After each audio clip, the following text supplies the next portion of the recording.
लइका के माए। तू ही बोल रे देवा भाई, दिला टूटल लेके कहाँ जाई।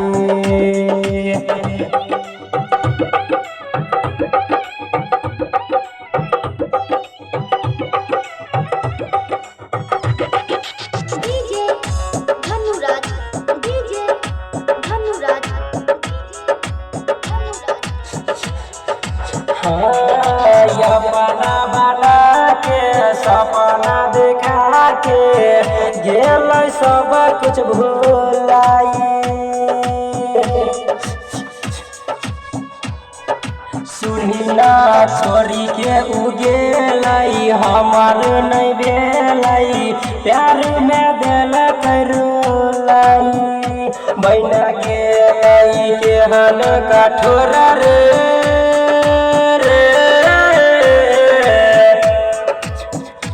बना गेलाई के हन कठोर रे, के न रही तू ही बताई। तू ही बोल रे नन्हकी भाई, दिला टूटल लेके कहाँ जाई।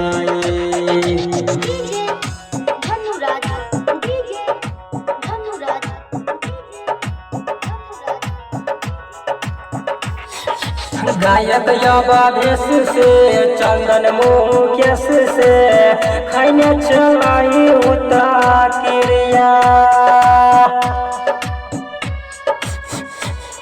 सुनी ना बैठा के डोली में गेलै उगरी में, कल नहीं हमारा फिक्रिया।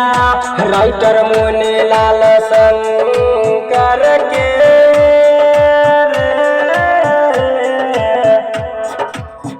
राइटर मोने लाल शंकर के जल कई उतरुलाई।